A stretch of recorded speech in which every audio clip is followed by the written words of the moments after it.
Oi pessoal, tudo bem? Olha só, hoje eu quero falar um pouco sobre sinergia, inclusive propor uma reflexão sobre o que seria o efeito sinérgico, ou melhor, qual é o problema do efeito sinérgico quando a gente está falando da inalação de uma mistura de óleos essenciais. Primeiro, para a gente contextualizar, vamos entender o que é efeito sinérgico.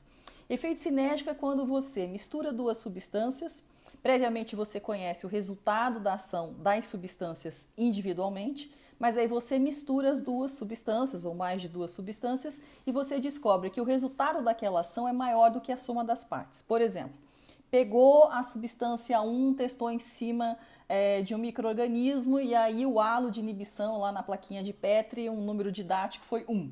Aí você testou a substância Y também na mesma plaquinha e aí o halo de inibição foi, número didático novamente, foi 1. Aí você fala assim, vamos ver se eu misturar a substância X com Y, se de repente eu vou ter um halo de inibição 2, que seria um efeito maior, ou será que eu vou ter um diâmetro de halo de inibição lá, de repente um número diferente de 2? Se você descobre que você teve 2, então você somou o efeito de um com o outro, 1 mais 1 dá 2. Então você teve apenas um efeito somatório da mistura daquelas duas substâncias. Agora, se eventualmente você obtém um efeito 3, um diâmetro, né? Digamos de inibição de 3, são números didáticos, tá? Então, 1 mais 1 deu 3. Então você obteve o efeito sinérgico, porque o efeito foi maior do que o efeito esperado pela somatória das partes. Agora, se o número for menor do que 2, então você já está tendo o efeito antagonista. Um óleo está interferindo para pior no desempenho do outro. Bom, a primeira pessoa que trouxe, ou pelo menos a pessoa que ficou mais famosa por trazer estudos de efeito sinérgico dentro da nossa área, que é a aromaterapia, foi um médico e botânico australiano, o nome dele é Kurt Burt Hall, que conduziu pesquisas em cima do eucalipto lá no país dele e publicou o resultado de um desses estudos em 1904, em cima do que ele estava verificando do potencial microbiano dos componentes do óleo essencial do eucalipto em cima de uma bactéria que na época se chamava Bacillus comunis, Bacillus coli communis, que tinha sido descoberto por um alemão chamado Escherichia em 1885 no intestino de crianças. Essa bactéria hoje em dia a gente conhece pelo nome de Escherichia coli, em homenagem inclusive ao seu descobridor, que é o médico Escherichia, né?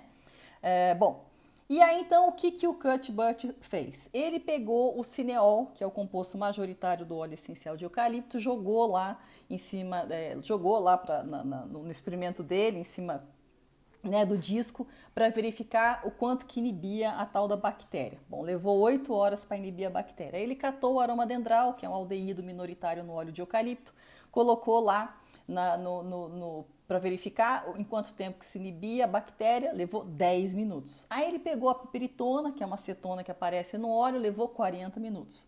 Aí ele catou o felandreno, que é um terpeno que aparece no óleo, hidrocarboneto, aí levou 1 hora e meia. Então, o que ele concluiu? Né?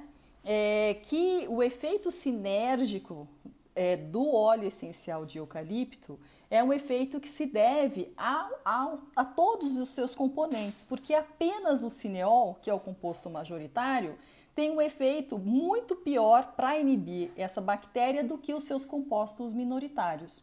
Então, o que ele quis dizer com isso? Que o óleo como um todo tinha um potencial antibacteriano para esse organismo que ele testou muito maior do que os componentes individualmente. E aí surgiu então essa ideia de que, como os óleos essenciais têm essa composição complexa, a somatória das partes gera um efeito, quase que gera um efeito muito maior do que o todo. Bom, e aí então, hoje em dia é uma noção quase que comum dentro da aromaterapia, da gente dizer que os óleos essenciais, quando são misturados, proporcionam um efeito sinérgico, mas acontece que isso vem acompanhado de uma série de noções equivocadas. A primeira noção equivocada é a generalização do efeito sinérgico, né? O efeito sinérgico não acontece para tudo e de todas as maneiras. A primeira coisa que acontece quando a gente mistura duas substâncias é diluir essas substâncias, né, uma na outra. Quando a gente está falando de uma substância tão complexa como o óleo essencial, né, que na verdade são vários tipos de moléculas, você está diluindo ainda mais as moléculas minoritárias e talvez você consiga até aumentar um pouquinho o percentual das moléculas majoritárias se os olhos ornarem no mesmo majoritário entre si. Então, para realmente se obter um efeito sinérgico, você precisaria testar em cada um dos efeitos que se atribui à sinergia da mistura daquele óleo essencial. E aí não apenas um efeito que você está testando, por exemplo, num estudo in vitro de microbiologia. Você teria que ver, então se eu misturar esses óleos essenciais, eu obteria, por exemplo, efeito sinérgico em manejo de dor, em marcadores, sei lá, metabólicos no sangue, eu obteria também, por exemplo, em avaliações muito subjetivas, como percepção de melhora no sono, percepção, por exemplo, de ânimo, de vitalidade. Teria que se testar em tudo. E, obviamente, que esses testes são extremamente complexos.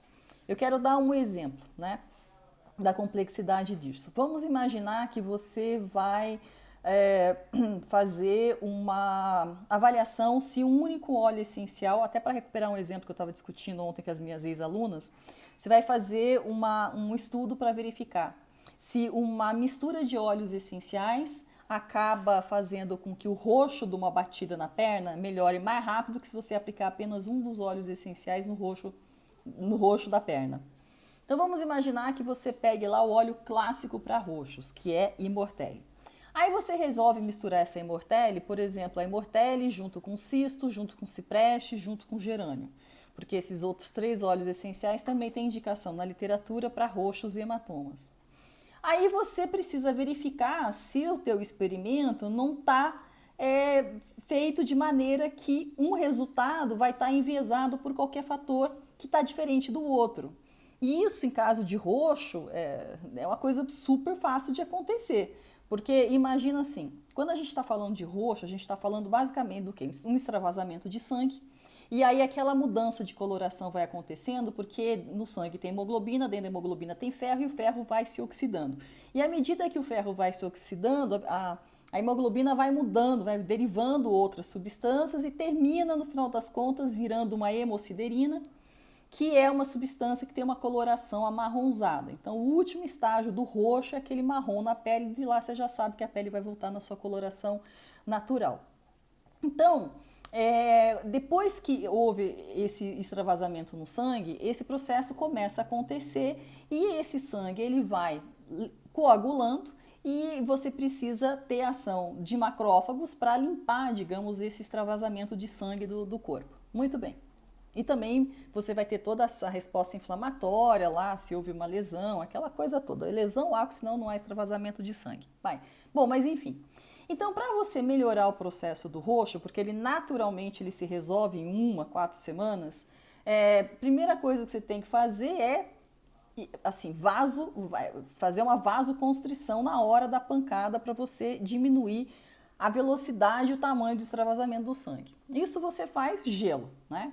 Só que daí depois passou um tempo, aquele extravasamento não está acontecendo mais, aí você precisa, se você quiser acelerar o processo, se você aumenta a circulação de sangue na região do roxo, você está trazendo mais glóbulos brancos. Então você vai ter uma resposta mais acelerada para a resolução daquele roxo.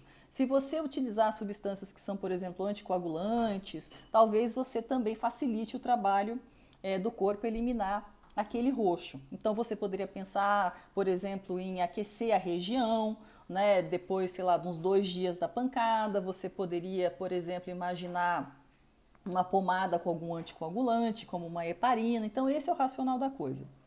Só que se você fosse testar se a Immortelle sozinha é mais eficaz para esse roxo do que, por exemplo, uma Immortelle junto com cisto, junto com gerânio, junto com cipreste, concorda que você tem que ter 2 roxos iguais para que você tenha certeza de que a sinergia teve um efeito muito mais benéfico do que a ação isolada do óleo essencial, porque se os roxos forem diferentes, já meleca todo o resultado. Você pode, por exemplo, estar avaliando um roxo numa região do corpo que passa menos sangue, ou passa sangue mais devagar. Aí lá, obviamente, que a resolução do roxo vai ser mais lenta. Ou, de repente, você pode estar avaliando um roxo que tem uma extensão maior. Aí, obviamente, que a resolução dele vai ser muito mais lenta.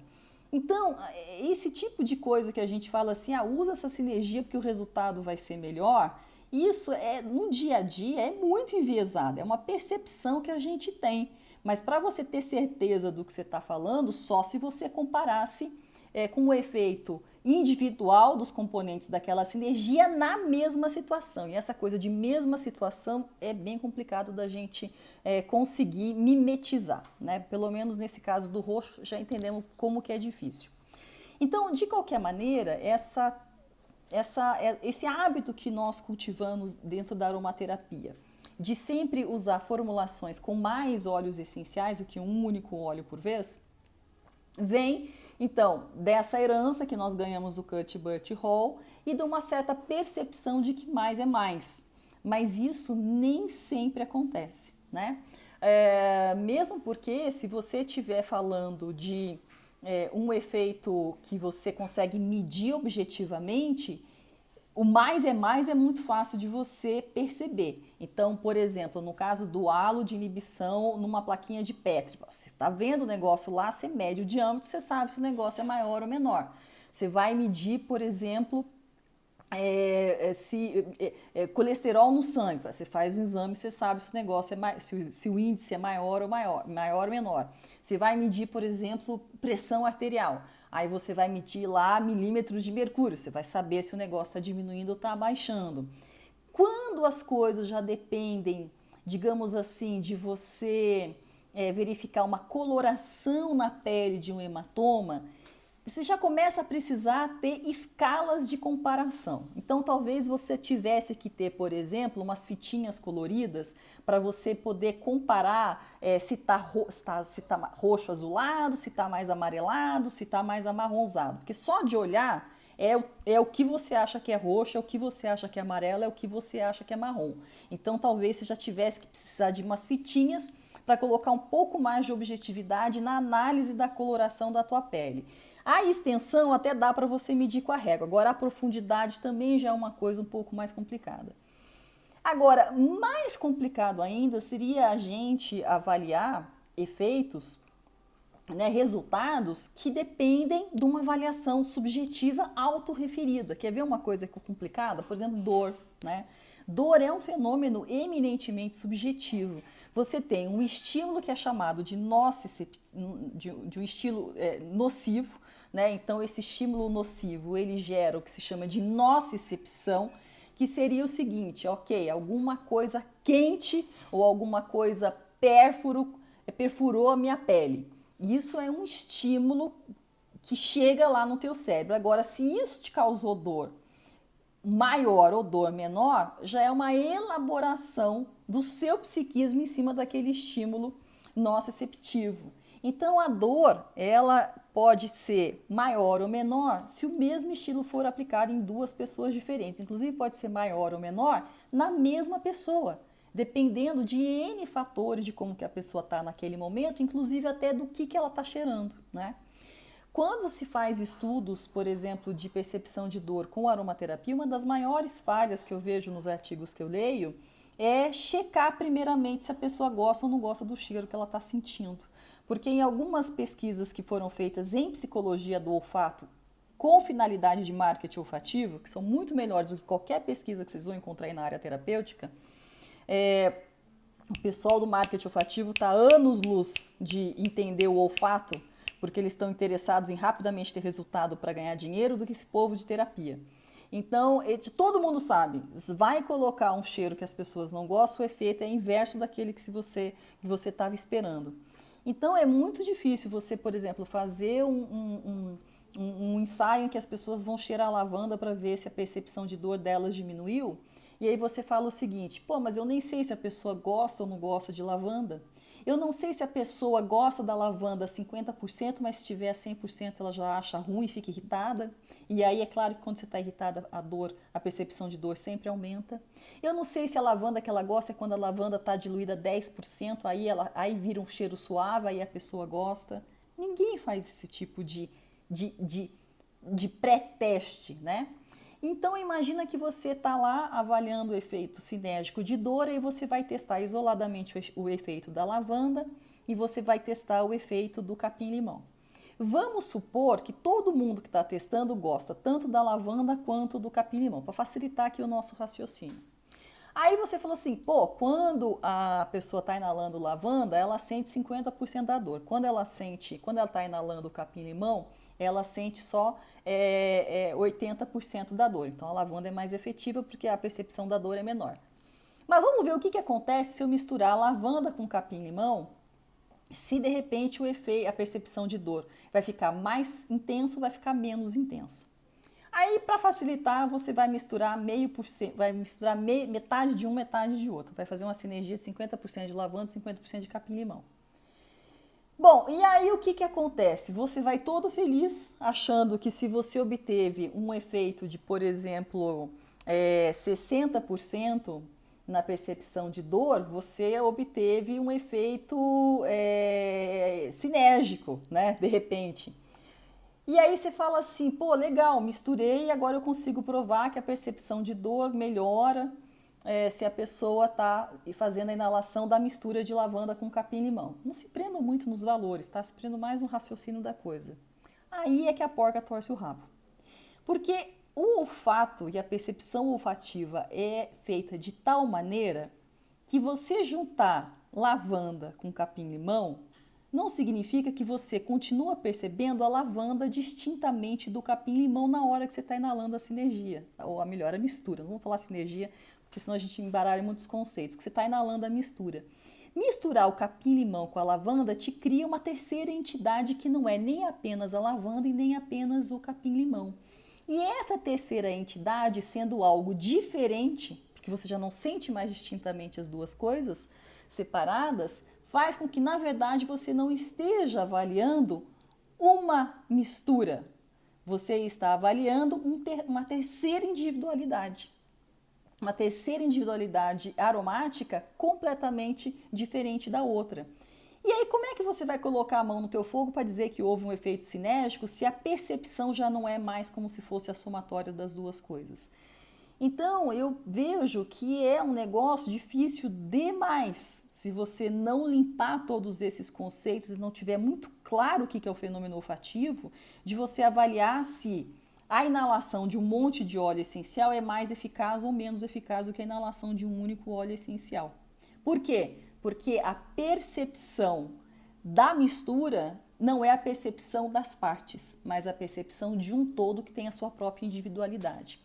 Além do que, a gente ainda teria que considerar a questão se gosta ou não gosta, que eu nem estou colocando aqui na equação para não ficar muito complicado.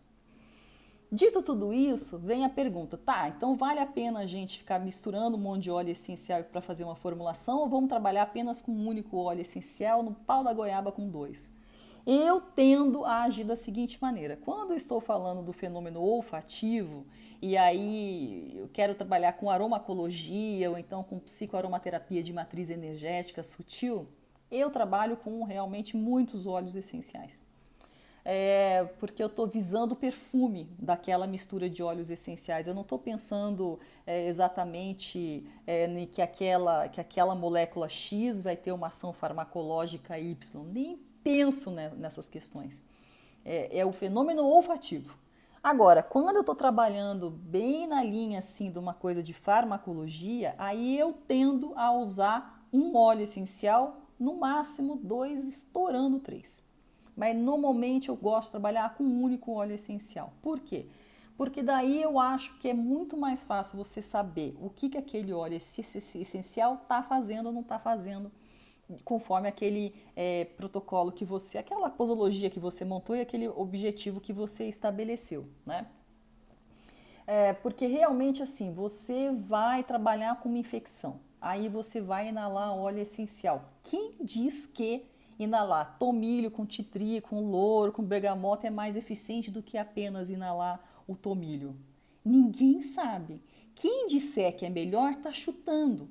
Porque para você saber que realmente a tua mistura é mais eficaz do que o teu único óleo essencial, você precisaria colocar duas situações idênticas, em uma você só testa um óleo essencial e na outra você testa a tua mistura, como eu dei o exemplo do roxo na perna. Então, a impressão que eu tenho é que quase sempre, quando a gente vê aquelas formulações que a finalidade é farmacológica e tem um monte de óleo essencial, a impressão que eu tenho é que o povo está chutando, né? Agora, o que acontece? Tudo bem chutar, eu também chuto às vezes, e na aromaterapia a gente vai chutar muito, porque a aromaterapia é uma arte terapêutica muito nova, tá? A gente só tem que estar de comum acordo chutando, nós e o interagente. Não dá só pra gente fazer o chute e o interagente não saber que a gente tá chutando. Tem que ser um combinado, né? Agora, o que acontece? Eu observo, assim, e vocês sabem que eu tenho uma vasta biblioteca de aromaterapia, que eu leio muito, vocês sabem que eu leio não apenas no português, mas leio em francês, leio em inglês, se precisar, leio até no italiano e no espanhol. Bom, eu tenho notado, principalmente no que se refere à aromaterapia francesa, que boa parte dos livros publicados são de autores que eles próprios têm ou tiveram marca de aromaterapia. Por exemplo, assim, você pega Dominique Baudoin, dono da Pranarome. Aí você pega o Jean-Philippe Zahalka, ele tem a farmácia de manipulação dele na França. Aí você pega, por exemplo, o Pierre Francome, tem a marca de óleo essencial dele. Aí você pega o Daniel Penuel, tem a marca de óleo essencial dele. Aí você pega, por exemplo, mesmo que seja lá o Gilles, que é da olfatoterapia, vende as sinergias dele. Aí você pega, por exemplo, o próprio Valnet, tinha a marca de aromaterapia dele. Aí você cata, por exemplo, o Gattefossé, tinha uma indústria que vendia óleo essencial. Aí você vai vendo, esse povo todo vendia óleo essencial, Daniele Festino vendia. Aí uma vez eu pensei assim, eu falei, bom, tá certo desse povo ficar indicando formulação com muitos óleos essenciais, porque senão não vende, né? Então, uma coisa é séria, quem vende óleo essencial quer vender óleo essencial. Então vai ver que é por isso que o povo se habituou a ficar juntando um monte de óleo essencial numa mesma formulação, porque afinal de contas tinha que estar vendendo o próprio peixe, né? E isso me ocorreu, né? Se é verdade em maior ou menor grau, cada um que tire a sua própria conclusão. Não estou querendo acusar ninguém aqui, estou apenas fazendo uma observação que eu acho que ela faz bastante sentido. Eu, como não vendo óleo essencial, para mim não me interessa fazer uma formulação com um monte de óleo essencial. Aliás, pelo contrário, quando eu faço atendimento, quando eu atendo os meus interagentes, me preocupa muito o fato da pessoa conseguir usar aquela sinergia, aquela formulação, e aí eu sei que quanto mais óleo enfiar, mais difícil vai ser para ela poder usar aquela sinergia, porque ela não vai ter o óleo essencial, porque o óleo essencial dela não vai estar disponível na cidade dela em nenhuma loja, porque vai ficar muito caro. Então, quase sempre eu tento fazer pouca coisa, né, numa formulação, de preferência o que ela já tem em casa, porque afinal de contas eu quero que ela use aquela formulação. E para a pessoa usar a formulação, menos é mais, né? E os resultados aparecem da mesma forma, né? Então, são essas reflexões que eu queria trazer para vocês, e depois vocês me contem aí o que vocês acharam, o que vocês não acharam. Mas realmente fique com isso na cabeça e pense nesse assunto. Quando você está misturando mais de um óleo essencial para ter a experiência olfativa, você não está mais cheirando uma mistura de óleo essencial que se comporta como partes que você identifica. Você está criando uma terceira identidade que tem vida própria. Isso bagunça muito o coreto do efeito sinérgico, tá bom? Beijo, até mais.